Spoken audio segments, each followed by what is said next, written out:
উদ্ভিদবিজ্ঞান বিভাগ, রাজশাহী বিশ্ববিদ্যালয়ের অবসরপ্রাপ্ত শিক্ষক প্রফেসর এটিএম নাদিরুজ্জামান গত 28 মে 2025 তারিখ রাজশাহী ইসলামী ব্যাংক মেডিকেল কলেজ হাসপাতালে চিকিৎসাধীন অবস্থায় ইন্তেকাল করেন। ইন্না লিল্লাহি ওয়া ইন্না ইলাইহি রাজিউন। তার প্রয়াণে উদ্ভিদবিজ্ঞান বিভাগের সকল শিক্ষক, কর্মকর্তা, কর্মচারী এবং শিক্ষার্থীবৃন্দ অত্যন্ত মর্মাহত এবং গভীরভাবে শোকাহত। আজ 27 আগস্ট 2025 বেলা 11টায় বিভাগের লেকচার থিয়েটারে প্রয়াত এই জ্ঞান তাপসের বিদেহী আত্মার পরম শান্তি কামনা এবং তার স্মৃতির প্রতি শ্রদ্ধা নিবেদনের উদ্দেশ্যে এক শোক সভার আয়োজন করা হয়। এই শোক সভায় সভাপতিত্ব করেন বিভাগের সভাপতি প্রফেসর ডক্টর সাবরিনা নাজ। প্রয়াত প্রফেসর এটিএম নাদিরুজ্জামানের স্মৃতির প্রতি শ্রদ্ধা জানিয়ে 1 মিনিট নীরবতা পালনের মধ্য দিয়ে সভার কার্যক্রম শুরু হয়। সভায় বিভাগের শিক্ষক, কর্মকর্তা, শিক্ষার্থীবৃন্দ এবং অ্যালামনাসরা প্রফেসর এটিএম নাদিরুজ্জামানের স্মৃতিচারণ সহ তার শিক্ষা, গবেষণা ও কর্মজীবনের বিভিন্ন দিক নিয়ে আলোকপাত করেন।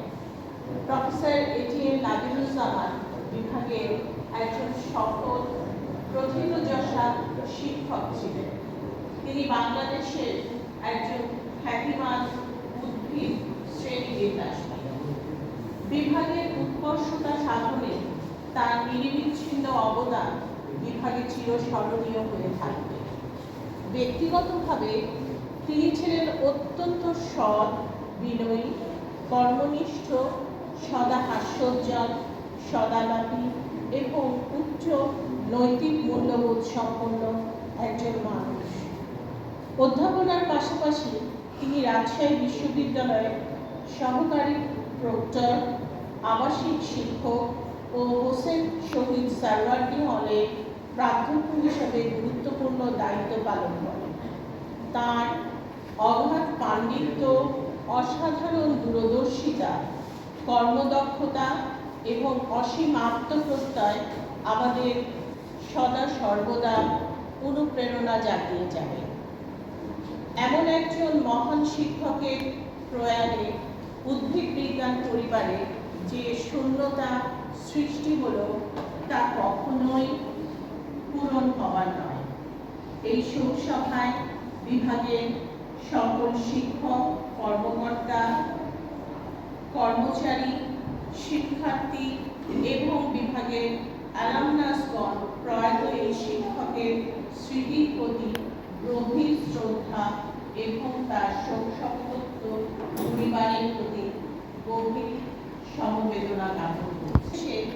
উদ্ভিদবিজ্ঞান বিভাগ তার বিদেহী আত্মার পরম শান্তি এবং মহান সৃষ্টিকর্তা যেন পরিবারের সদস্যদের এই শোক সম্বরণের ক্ষমতা প্রদান করে এই প্রত্যাশা করছে।